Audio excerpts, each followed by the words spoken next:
Welcome to another chapter of darkness in our world.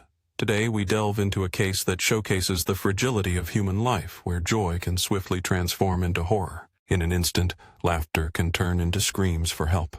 Loved ones reach out, their bloodied hands grasping for salvation. But the horror paralyzes you, rendering you unable to respond. Life flashes before your eyes, not a cinematic experience, but a real-life nightmare unfolding.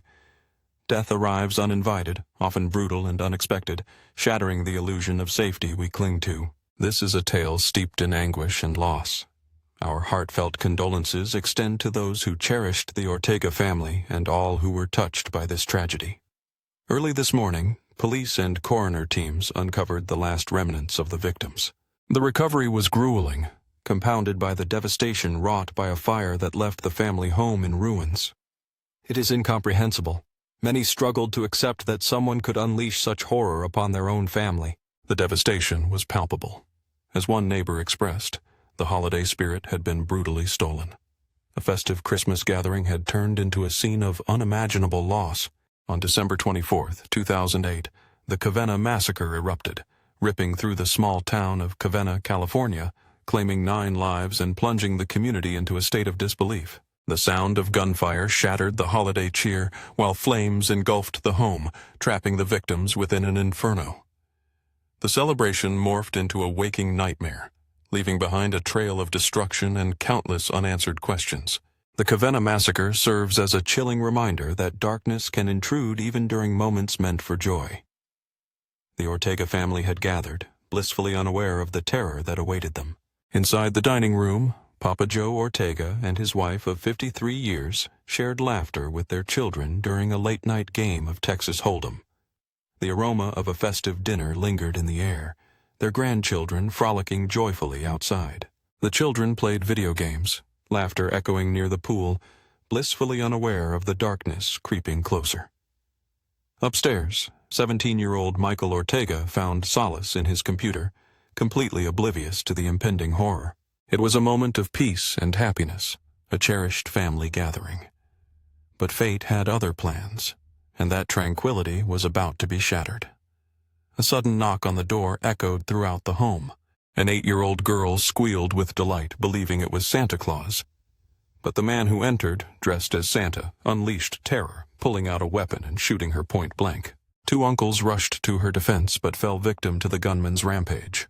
The Ortega family, along with 3 of their daughters, sought refuge under the dining table, but escape was futile. The assailant, fueled by rage, was none other than the ex-husband of one of the daughters.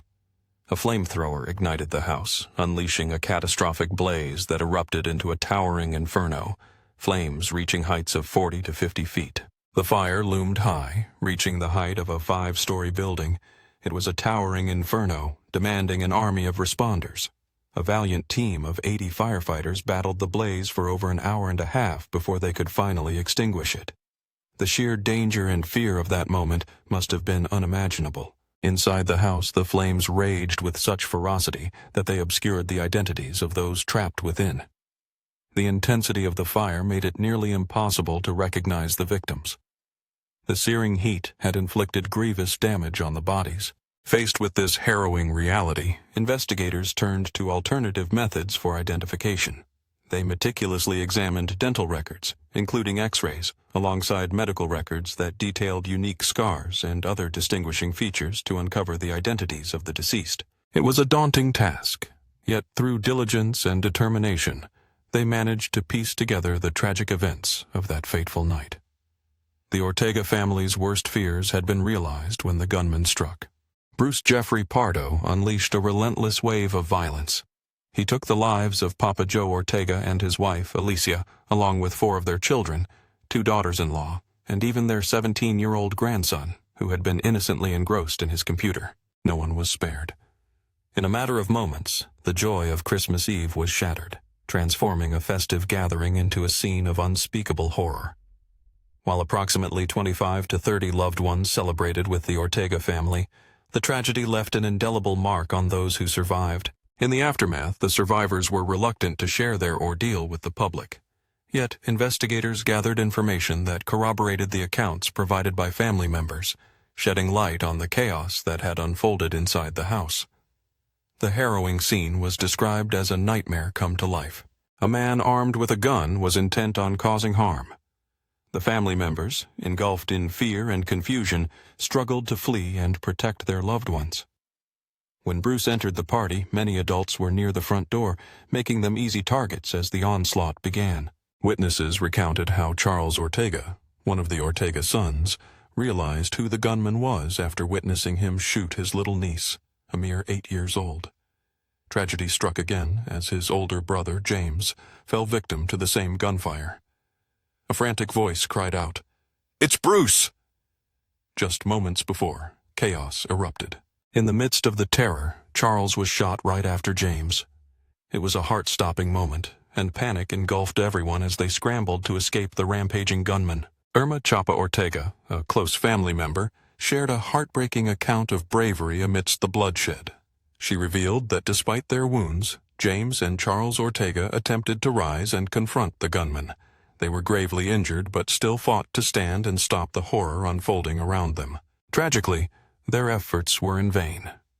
Irma recounted how the elder members of the Ortega family, Joseph and Alicia, along with their 3 daughters and 1 daughter-in-law, Teresa, sought refuge beneath the dining room table. Having stayed in contact with some of the survivors, Irma learned of the panic that ensued. Someone shouted, "Run! Run!"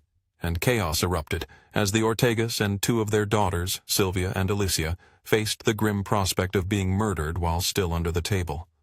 Meanwhile, Letitia, who had hidden there with her injured child, managed to survive.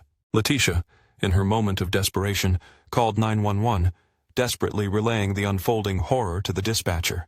"I heard the shots, and everyone started panicking and running. We all dove under the dining room table. What's your address, ma'am? Ma'am?" In a frantic call to 911, a terrified voice broke through the chaos. She recounted the harrowing scene as shots rang out, sending everyone into a panic. The sound of screaming filled the air as they dove under the dining room table, seeking shelter. "What's your address, ma'am? Ma'am?" The dispatcher pressed, desperate for information. In a frantic call to emergency services, a witness recounted the chaos that erupted when the gunfire rang out. "I heard the shot," they said, "and we were like, 'Copper!'"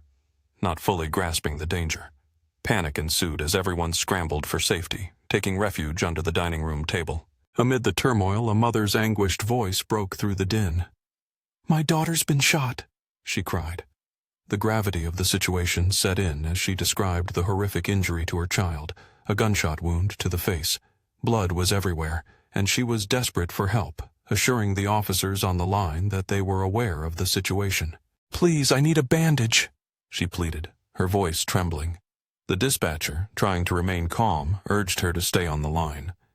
As the chaos unfolded, Irma Chapa shared a harrowing tale of her cousin Letitia, who witnessed her injured daughter staggering from the house, a sight that would haunt her forever.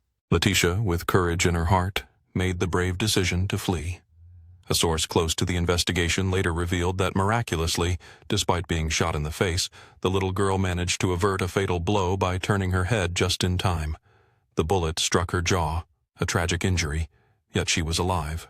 The informant, wishing to remain anonymous due to the ongoing investigation, added to the gravity of the situation. Letitia's voice rang out in desperation over the phone. "I need someone to come over and help my daughter. She's bleeding. She's been shot in the face." In the face of danger, some adults instinctively scooped up the children, rushing them to safety. Investigators later determined that most of the young ones were fortunate to be in the back of the house, likely engrossed in video games when the gunman unleashed his fury. Among those injured were an 8-year-old girl and a 16-year-old, both of whom miraculously survived. However, tragedy struck in the form of Michael Ortiz, a 17-year-old who was sitting at a computer upstairs when the violence erupted. Irma recalled that Michael likely met his fate not from a bullet, but rather from the explosion or fire ignited by the gunman's homemade device, crafted from 2 tanks. Law enforcement sources later confirmed that Michael's death was a direct result of the ensuing inferno. The loss of such a young life in a senseless act of violence was a devastating blow. Michael's mother, Alicia Ortega, also perished that night, leaving many to wonder what drove the murderer to commit such a horrific act. Bruce Jeffrey Pardo, a man aged 45, was consumed by rage over his recent divorce. Instead of confronting his pain and finding a healthier outlet, he chose a path of vengeance against his ex-wife and her family. In a calculated and tragic move, he targeted them during their annual Christmas gathering in Covina, California. A team of FBI experts later analyzed Bruce's behavior, uncovering underlying mental health issues, including extreme narcissism and obsessive-compulsive disorder. While these conditions do not excuse his actions, they certainly contributed to the tragic decision that transformed a family celebration into a night of horror. Fueled by his anger and mental illness, Bruce had even devised an escape plan, purchasing a plane ticket to Illinois, believing he could flee the chaos he had created. However, his escape was thwarted in a dramatic twist of fate. In the process of setting the house ablaze, he inflicted severe burns upon himself, suffering from second- and third-degree injuries to his arms. Instead of a fresh start, he was left to grapple with his own catastrophic choices. In a tragic twist of fate, Bruce Jeffrey Pardo's desperate plan unraveled, leading to a harrowing end. After a failed escape attempt, he drove a staggering 40 miles to his brother's residence in Sylmar. It was there he intended to take his own life, as recounted by Lieutenant Fred Corral from the Los Angeles County Coroner's Office.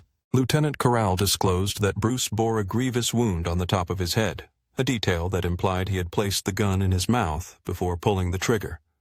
A toxicology test was mandated, its results anticipated to take up to 6 weeks to reveal any substances in Bruce's system at the time of his death. This test held the potential to uncover whether Bruce had consumed drugs or alcohol before his demise. However, what investigators discovered during their search of Bruce's body was utterly bizarre. He had meticulously wrapped $17,000 in cash around his legs with plastic wrap, securing it with a specialized type of underwear known as a girdle.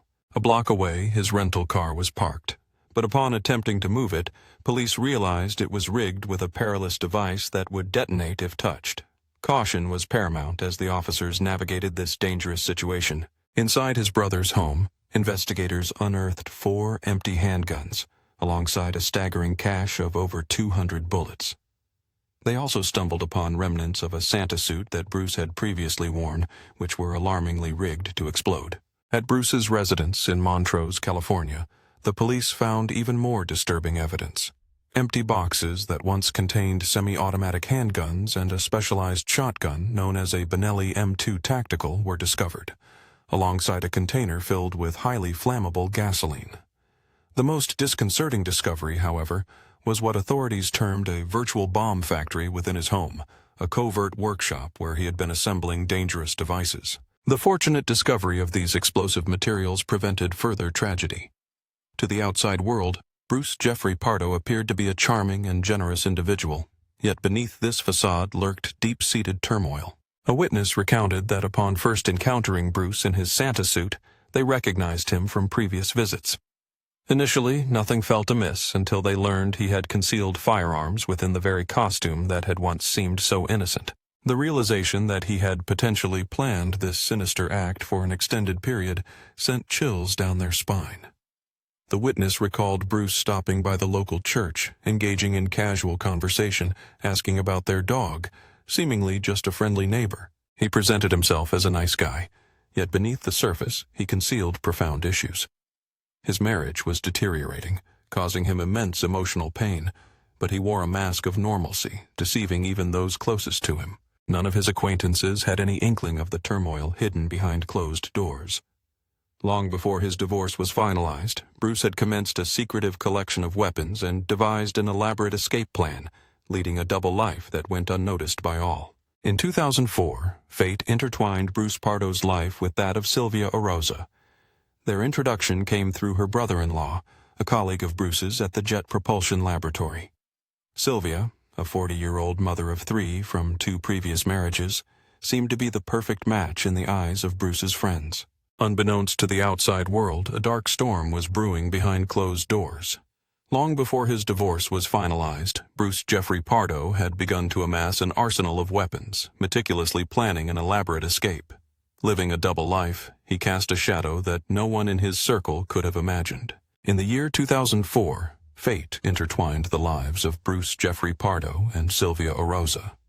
Their introduction came through her brother-in-law, a colleague of Bruce's at the Jet Propulsion Laboratory. Sylvia, a 40-year-old mother of 3 from 2 prior marriages, seemed to be the perfect match in the eyes of Bruce's friends, unaware of the darkness that lurked beneath his charming exterior. Sylvia Oroza was a kind and practical woman, deeply rooted in her large family. They believed she had the ability to help Bruce Jeffrey Pardo settle down and find happiness. For a time, it appeared their hopes were justified. Bruce and Sylvia married and embarked on a new chapter together, and initially, he was captivated by the warmth and embrace of her family. However, as the first year of marriage passed, Sylvia confided in friends about a troubling transformation in Bruce.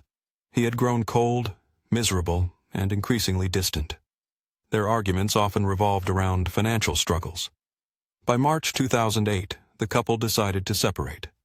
Sylvia requested to remain in their home until her daughter completed kindergarten, but Bruce refused her plea. While Sylvia attended a family gathering, Bruce took the opportunity to pack all her belongings and unceremoniously left them on the driveway.